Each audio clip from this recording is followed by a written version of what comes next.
આકાશવાણી સમાચાર નિકિતા શાહ વાંચે છે. સૌપ્રથમ મુખ્ય સમાચાર. પ્રધાનમંત્રી નરેન્દ્ર મોદી આજે નવી દિલ્હીમાં મિશન મોસમનો પ્રારંભ કરશે. પ્રયાગરાજમાં આવેલા મહાકુંભમાં મકર સંક્રાંતિ અમૃત સ્નાનનો પ્રારંભ થયો છે. ચાલુ નાણાકીય વર્ષમાં અત્યાર સુધીમાં દેશનો ચોખ્ખો પ્રત્યક્ષ કર સંગ્રહ 16,90,000 કરોડ રૂપિયા થયો છે.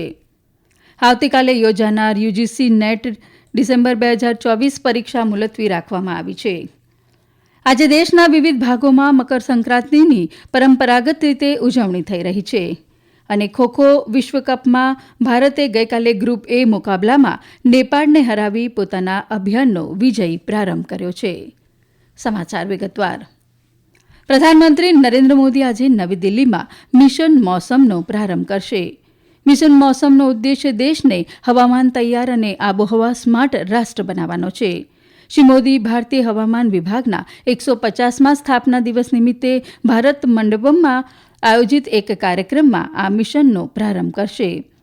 તેઓ આ પ્રસંગે ઉપસ્થિત લોકોને સંબોધિત પણ કરશે. વધુમાં અમારા સંવાદદાતા જણાવે છે કે मिशन मौसम भारत सरकार की एक महत्वाकांक्षी पहल है जिसका उद्देश्य अत्याधुनिक मौसम निगरानी तकनीक और प्रणाली विकसित करना है. इसके अलावा उच्च रेजोल्यूशन वायुमंडलीय अवलोकन, अगली पीढ़ी के रडार और उपग्रहों के माध्यम से उच्च प्रदर्शन हासिल करना है. यह मौसम और जलवायु प्रक्रियाओं की समझ को बेहतर बनाने के साथ साथ वायु गुणवत्ता डेटा प्रदान करने पर भी ध्यान केंद्रित करेगा. इसके अलावा प्रधानमंत्री मोदी मौसम विभाग के विजन 2047 दस्तावेज को भी जारी करेंगे. इसमें मौसम पूर्वानुमान, मौसम प्रबंधन और जलवायु परिवर्तन से संबंधित योजनाएं शामिल है. दीपेंद्र कुमार, आकाशवाणी समाचार, दिल्ली. દિલ્હીમાં આગામી વિધાનસભા ચૂંટણી માટે ઉમેદવારી પત્રો ભરવાની પ્રક્રિયા ચાલી રહી છે. ચૂંટણી પંચ પણ તૈયારીઓમાં જોતરાયું છે. આ દરમિયાન વિવિધ રાજકીય પક્ષો મતદારોને રીઝવવા જનસભા સંબોધી રહ્યા છે.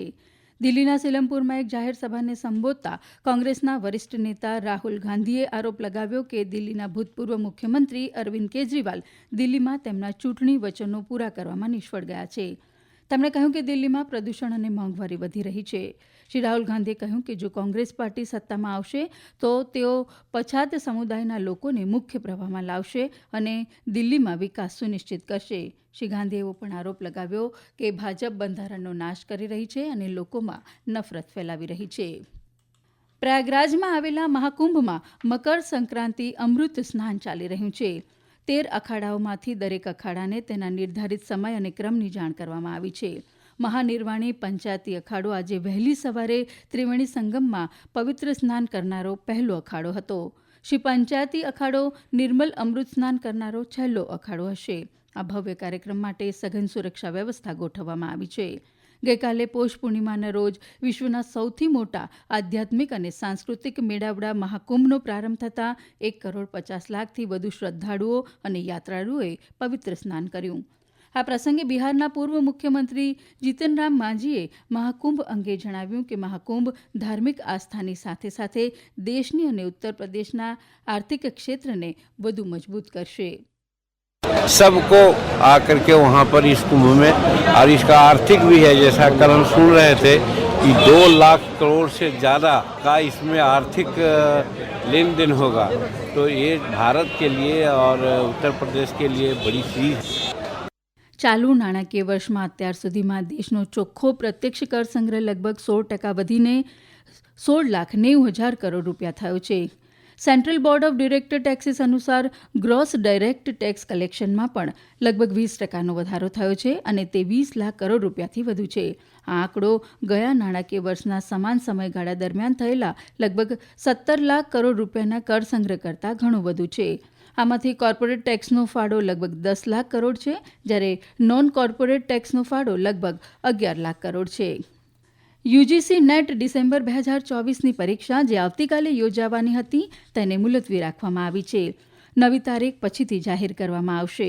એક નિવેદનમાં નેશનલ ટેસ્ટિંગ એજન્સીએ જણાવ્યું કે તેમણે પોંગલ, મકર સંક્રાંતિ અને અન્ય તહેવારોને કારણે 15 જાન્યુઆરીએ યોજાનાર યુજીસી નેટ પરીક્ષા મુલતવી રાખવાની રજૂઆતો મળી હતી. એજન્સીએ જણાવ્યું કે 16 જાન્યુઆરીએ યોજાનાર પરીક્ષા અગાઉના નિર્ધારિત સમયપત્રક મુજબ લેવામાં આવશે. વિદેશ મંત્રી ડોક્ટર એસ જયશંકરે ગઈકાલે મેડ્રિડમાં સ્પેનના વિદેશ મંત્રી જોસ મેન્યુએલ આલ્બેરેઝ સાથે વાતચીત કરી હતી. સોશિયલ મીડિયા પર એક પોસ્ટમાં ડોક્ટર જયશંકરે જણાવ્યું કે બેઠક દરમિયાન બંને નેતાઓએ વેપાર, રોકાણ, સંરક્ષણ, સુરક્ષા, શહેરી વિકાસ અને રેલવે સહિત દ્વિપક્ષીય ભાગીદારી પર અર્થપૂર્ણ વાતચીત કરી હતી. બંને દેશોએ રમતગમત અને ટકાઉ શહેરી વિકાસ ક્ષેત્રે કરારો પર હસ્તાક્ષર કર્યા હતા. આ સમાચાર આપ આકાશવાણી પરથી સાંભળી રહ્યા છો. આ સમાચાર આપ અમારી YouTube channel AIR news Gujarat પર પણ સાંભળી શકશો. વધુ સમાચાર માટે અમારી વેબસાઇટ newsonair.gov.in/gujarati અને અમારા એક્સ હેન્ડલ AIR_news_ABAD ને ફોલો કરશો.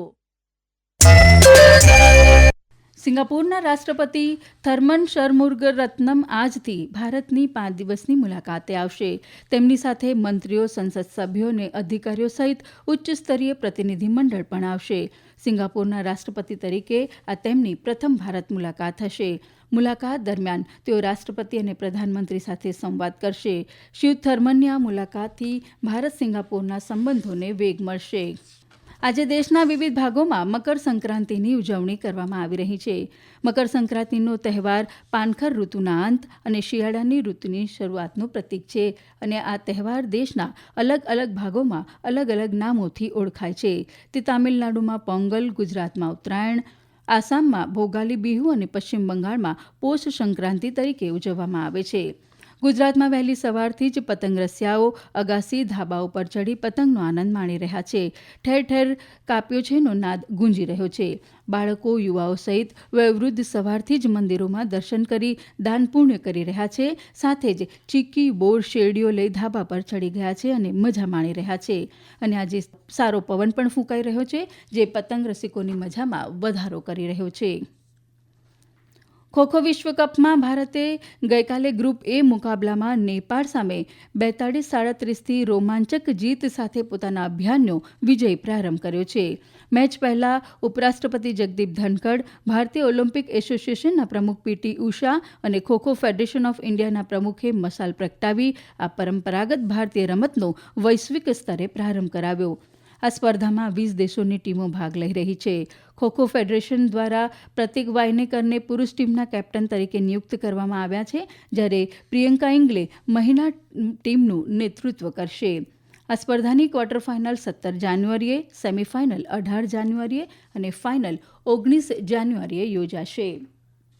અને હવે આજના અખબારોના મુખ્ય સમાચાર રજૂ કરે છે રિધિ ઉંધાડ.